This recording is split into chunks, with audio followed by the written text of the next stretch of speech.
Magandang araw mga kababayan. Welcome back sa inyong pinagkakatiwalaang channel para sa trending at mainit na balita sa Pilipinas.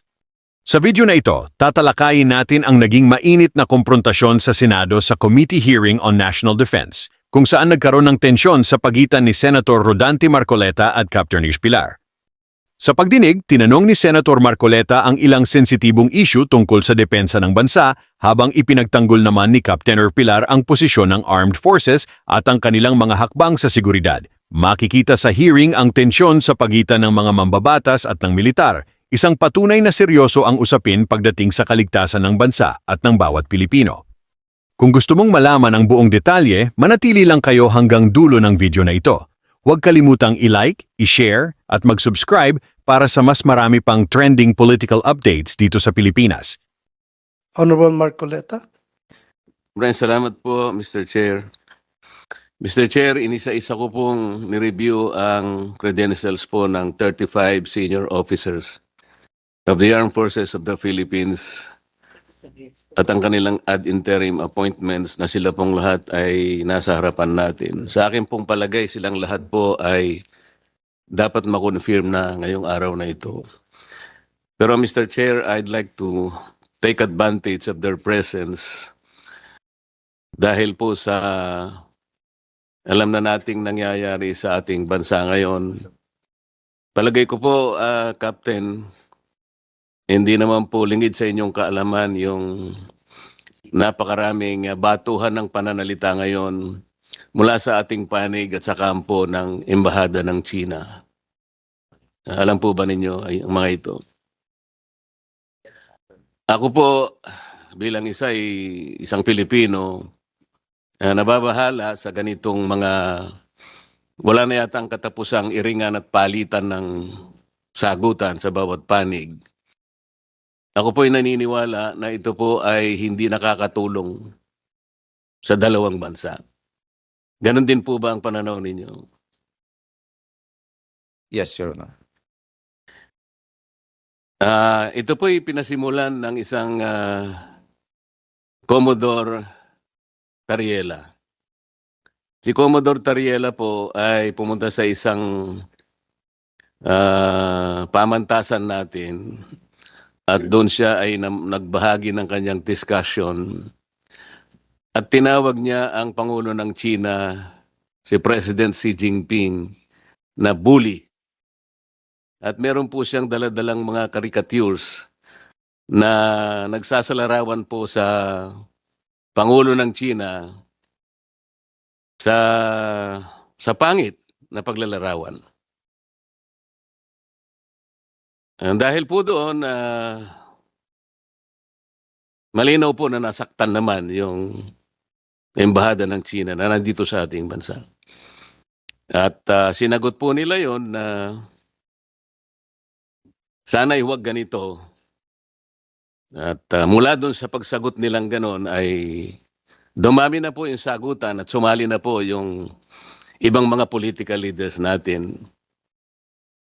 Ito nga po ang naging dahilan kung bakit ngayon dito sa Senado pinagtatalunan namin ang isang resolusyon na kung saan ay hinihingi ng Senado na ikondena natin ang lahat ng mga public statements na ginagawa ng Embahada ng China.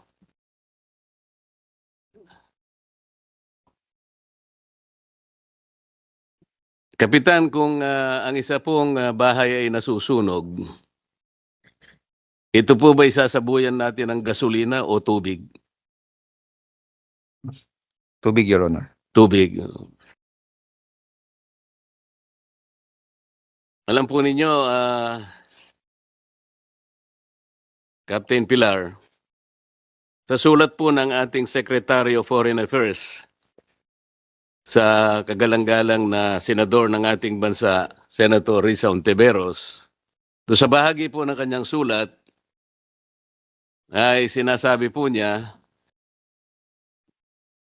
as foreign policy and diplomatic relations are the remit of the department, statement it issues are deliberate, consistent, and anchored on existing foreign policy and instructions of the President. We would not generally take part in statements of other agencies and officials, particularly if this may have been made in personal or unofficial capacity. Balikan po natin yung pananalita ni Commodore Tariel na tinawag niyang bully ang Pangulo ng China. Meron po ba tayong national policy na ang mga heads of state ng ibang bansa ay kailangan pa nating pasaringan ng negatibo? Your Honor, I believe wala po. Wala po. Wala rin tayong national policy na gagawa tayo ng caricatures para pasamain natin ang itsura ng mga heads of state ng ibang bansa. Wala din po, Your Honor. Sa makatwid, personal po ni Commodore Tariela ang kanyang ginawa. Tama po. Probable po, Your Honor. Ang sabi po sa bahagi ng sulat, Captain Pilar, while the lively exchanges of views are permitted in our democratic society, the department, meaning DFA, reiterates that differences and disputes between states are best addressed through established diplomatic channels rather than in public. Ako po'y naniniwala dito. Kayo po'y naniniwala rin.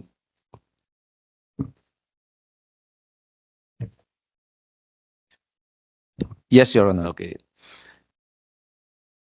The department believes that escalation, even in public messaging, should be undertaken only when it advances clear strategic objectives and the national interest. Ano pong strategic objective o national interest ang na-achieve natin sa ginawa ni Commodore Tariela na magpakita ng ganong mga statements at mga caricatures sa uncompromising at nakakahiyang paglalarawan sa kanilang head of state? What did we gain strategically in terms of national interest? Meron po ba? Your Honor, I cannot answer on that. Hindi, sa panukat mo lang. Sir, being a member of the armed forces,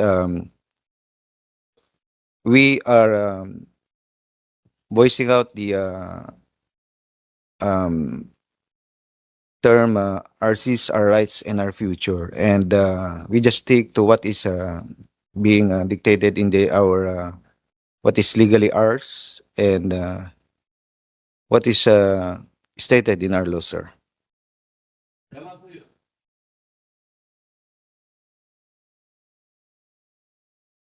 What is legally ours must be defended. Must be protected, and we should fight it out to the last drop of our blood. Yung legally ours. At kasama po ninyo ako doon. Kami pong lahat sasama sa inyo doon. Si Commodore Tariela po is the head of the WPS Transparency Group Office.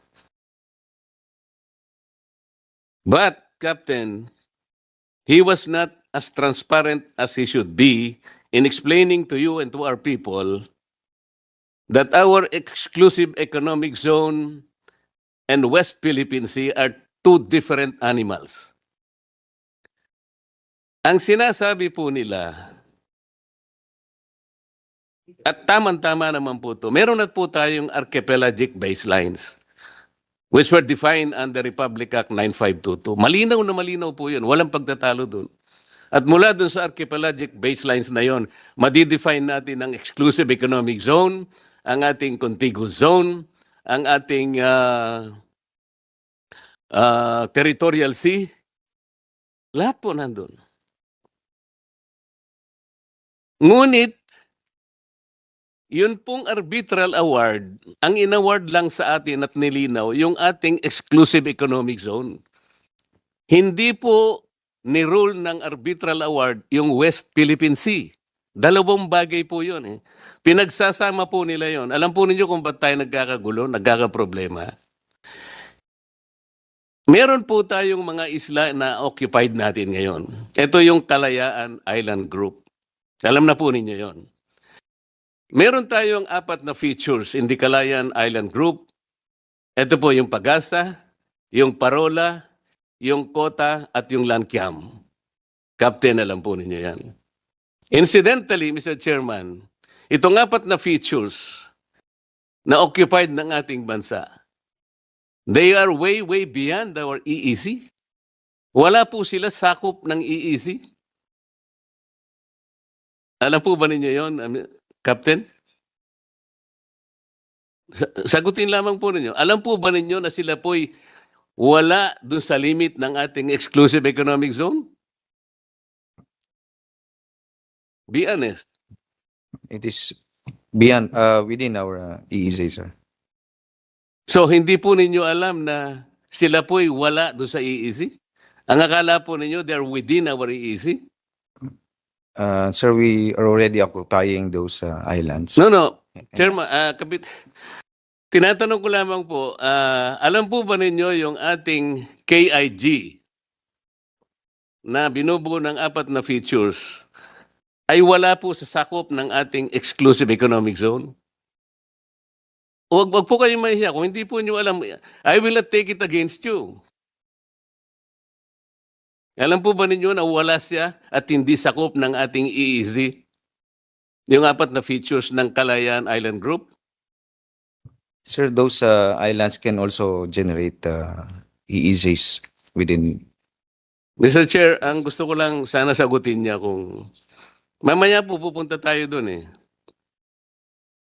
Alam po ba ninyo o hindi nyo alam na yung 4 features ng KIG are not within the limits of our EEZ? Yun lang po ang tanong. Sir, if we base the limits from the mainland Palawan, sir.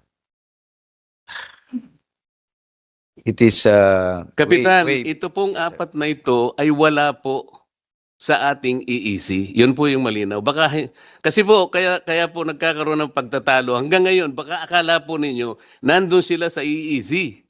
Wala po. They are outliers at nandun na po sila sa high seas. Mamaya po, sa pagtatanong ko, malalaman ninyo. Ngayon, ang sinasagot ninyo, itong KIG generates its own exclusive economic zone. Hindi po.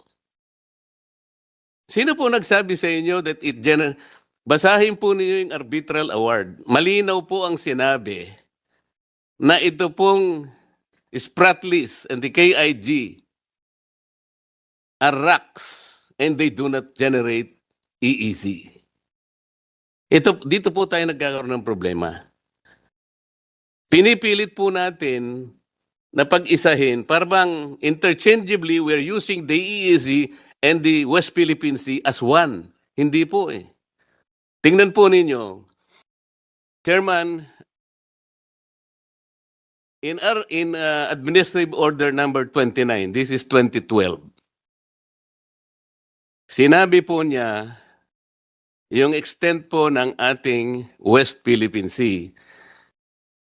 They invoke Presidential Decree 1596 at nandun nga po yung KIG. Kaya po nahihirapan ngayon ang NAMRIA, including the Department of Foreign Affairs. Nandun po sa AO 29, Section 3 and Section 4, they are being ordered to prepare the charts, the maps, to prepare an official map of the West Philippine Sea and deposit it in the office of the UN Secretary General and notify the appropriate international organizations, including the International Hydrographics Organization, in relation to it. Bakit hindi po nila magawa hanggang ngayon? After 17 years, Mr. Chair, are you surprised why the NAMRIA and the DFA are unable to do this? Kasi nga po yung KIG lies outside our EEZ. At pag gumawa po sila ng mapa indicating the coordinates, appropriating the high seas, we will violate the UNCLOS itself. Yun po yung problema. Ngayon, si Commodore Tariela, I don't know kung alam niya ito o hindi. He does not want to inform the public, including the rest of the members of the armed forces. Kapitan, we swear to the Constitution that we will defend the Constitution, all the laws and orders and regulations. Kapag ka magkakaroon po ng gyera sa pagitan ng dalawang bansa, kayo po ang una na sasagupa dito. Kaya dapat po mas interesado kayo kaysa sa amin. Ano ba talaga ipagpapatayan natin dito? We will offer our lives, including the lives of our children, and to die for it, for something that is not even within our EEZ. Ang gawin natin po para madali, i-give up natin yung KIG. Then, mako-coordinate na natin lahat.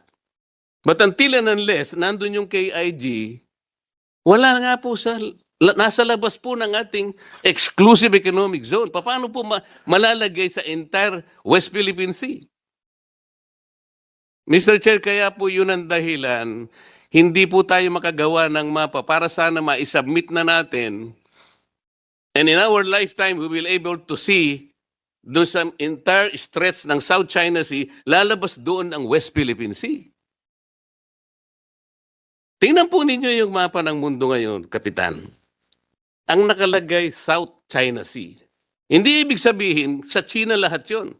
But in the entire expanse of that body of water, nandun yung EEZ ng Vietnam, EEZ ng China, EEZ ng Malaysia, EEZ ng ating bansa. Nandun sa South China Sea. Pero tayong gusto natin, imbes na iisi lang, theoretically ang nandun, gusto nating ilagay yung West Philippine Sea. That's good. Gusto ko rin naman yun. Gusto ko rin naman sa ating lifetime, makita ko rin naman yung West Philippine Sea na ma-drawing doon. How can we do that? There are procedures and steps to do that. Gagawa nga tayo ng mapa eh. Paano ka gagawa ng mapa? I-include mo yung KIG. Hindi po pwedeng mangyari yun. Lalaban lahat sa iyo mga bansa. Because you are appropriating the high seas. Itong napakadaling intindihin, hindi ko maintindihan kung bakit ayaw intindihin nung lahat ng may concern dito. Lalong-lalo na po kayo. Dapat nalaman nating lahat ito. It is the responsibility of Commodore Tariela to explain this to our people. Meron pong diferensya eh. Hindi po kukunti ang diferensya, Kapitan. Why? The distances are fixed. We cannot move in all these features into the EEZ. Sana mailipat sana natin. Ang Diyos lang makakagawa nun. Paano mo ililipat yung mga features na yun para ilagay dito sa lahat ng EEZ natin? We cannot do that. Pagkatapos pag mayroong nagsasabi ng ganito, Kapitan, si Marcoleta pro-China. Hindi po. I have been always for this country. And I will always be. Pero hindi natin po pwede pagtalunan lang natin salitaan. Megaphone diplomacy. Kaya tanong ko po sa inyo kanina, what economic benefits can we gain from this? What strategic motive can we gain from this? Kahapon po, Kapitan, I presented 2 maps before the Senate plenary. In that map, pinakita ko, ang mga bansang Vietnam, Malaysia, China, kahit nag-aaway-away sila, ipinakita ko doon, they were able to manage their differences and were able to develop and explore oil and gas in their areas. Alam po niyo, Vietnam, there were about 60 to 70 exploration in their areas, kasama ang China. Malaysia, about 30 to 40. Ang Pilipinas, 8 to 12 explorations. Because we were unable to manage our differences. But these 2 countries are smart enough to manage their own differences. Tingnan po ninyo yung mapa na pinakita ko. Isang mapang 2013, isang mapa 2024. Malayo na po tayo. Iniwan na po tayo ng milya-milya. Kumain na po tayo ng alikabok. Kasi ang ginagawa natin, patotyahan dito, patotyadan doon. Saan pupunta ito? Kapitan, sa palagay mo? Alam po nyo, ang sabi ng China, pwede naman nating pag-usapan ito. Did you know that I met the ambassador of China because I was invited? Alam po ba kung ano yung una niyang sinabi? Gustong-gusto kong makipag-usap sa lahat ng concerned agencies of your government. If you are be kind enough to tell them that I am open anytime. More specifically, the Secretary of the Department of Defense. Yun po yung una niyang sinabi sa akin. Because I believe, sabi niya, foreign relations is not a zero-sum game. Totoo naman yun eh. Walang dapat makakuha ng gain na nawalan yung isa. Pare-pareho tayong makinabang dapat. And sabi niya, an open discussion, a bilateral discussion is the first start. Bakit hindi po natin gawin yun? Yun lang naman ang pinakikiusap nila. Sabi ko, okay, you want to speak to the Secretary of National Defense? Yes, Your Honor. I'm really very willing. Medyo biniro ko pa nga siya, Chairman. No, maybe, why don't you text me? And I will show him your text message. Akala mo, papalabas pa lang ako sa kanilang embahada. Tinext niya na ako. Salamat, sabi niya, Senator Marcoleta, for visiting us. And at sa pag-offer mo na ikaw nang magsabi sa aking gustong mangyari na gusto kong makausap lahat ang concerned agencies of your country.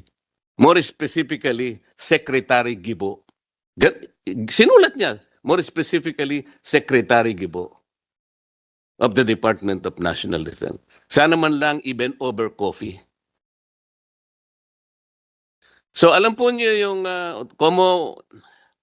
hindi ko po alam kung yung number po ni Secretary Gibo, yung pa rin. Para mas makasigurado ako, kinausap ko po dahil meron kaming meeting ng ating Secretary of Foreign Affairs. Pinakita ko po sa kanya yung text message. At sabi ko sa kanya, pwede bang ibigay ko sa iyo para ikaw nang mag-transmit o mag-pass kay Secretary Gibo? Okay naman po sa kanya, Mr. Chair. So binigay ko, pinas ko sa kanya yung at siya na daw po ang magbibigay kay Secretary Gibo. Sa ganito pong initiative, Kapitan, ako po ba'y pro-China, Kapitan? Pro-China po ba ako, Kapitan? No, sir. Salamat po sa inyong sagot. Hindi po ako pro-China kahit kailan. Ako po ay pro-Pilipinas at sa interes ng Pilipinas. Kung ang China po ay papayag na makipag-usap sa atin, lalong mabuti. Sinabi ko po sa kanya, Kapitan, bakit hindi natin pasimulan ang pag-uusap natin, Mr. Ambassador, sa mga bagay na pwede nating pagkasunduan? Halimbawa, yung mga isda. Wala namang may-ari ng mga isda eh. Bakit sa kabila ng inyong sigalot sa Vietnam, nagbarilan kayo, nagpatayan kayo, but in the end, you were still able to arrange an agreement between your country and the Gulf of Tonkin in the year 2000. Meron kayong kontrata ngayon. So wala na kayong sigalot sa pangisdaan. Kahit may hostility kayo sa bansang India, nagawa nyo ring ayusin ang inyong hindi pagkakasundo, nagkaroon din kayo ng kontrata sa pangisdaan. Ganon din naman kako nangyari sa Japan. Mahigpit ang labanan ninyo dyan. Nag-iiringan kayo, mainit. Pero nagawa nyo ring ayusin sa ngalan ng mga isda. Why can't we do that here in the Philippines? Magandang tanong yan, sabi niya. Ang totoo niyan, initially, napasimulan na natin nung panahon ni Pangulong Duterte. Ang kaso lang, ngayon, ito nga, patutsadahan ng patutsadahan. Paano nga tayo mag-uusap? Halimbawa, Kapitan, ikaw nagpipinta ka ng isang bagay, isang obra maestra. Nagsisimula ka palang magpinta, binabato ka na ng putik ng kung sino-sino, maumpisahan mo ba yung ginuguhit mong obra maestra, Kapitan? No, Your Honor. Kaya nga po kailangan po nating magkaisa. Ayusin po natin ang problema, hindi sa patutsadahan. May makikinabang dito politically. Yung nangangahas na akala mo hindi pwedeng gawin ng China yan. We are for the fishermen of this country. Akala mo napakagagaling. Hindi naman nila alam kung paano nila gagawin. Pupunta ka doon sa Baho de Masinloc para makipagbarilan ka sa China? Ganun ba yun? Hindi po ganun Let us begin to engage them. I told him, sabi ko, Ambassador, yun pong traditional fishing rights, hindi mabigat na usapin. In public international law, this is only a private right. It does not concern territory. Let's not talk about territory muna ngayon. Isda muna. Para sa ganon, may mapag-umpisahan tayong isang mabuting bagay. Preparado sila That's a good start, sabi niya sa amin. Kaso lang, walang gustong makipag-usap Kaya ko po sinasabi ito Ulitin ko po, Kapitan. I was never pro-China. I am pro-Philippines. Kung anong makakabuti sa ating bansa. Palaging ganon ang aking posisyon. Sana po, naintindihan niyo ako, Kapitan. Salamat po, Mr. Chair.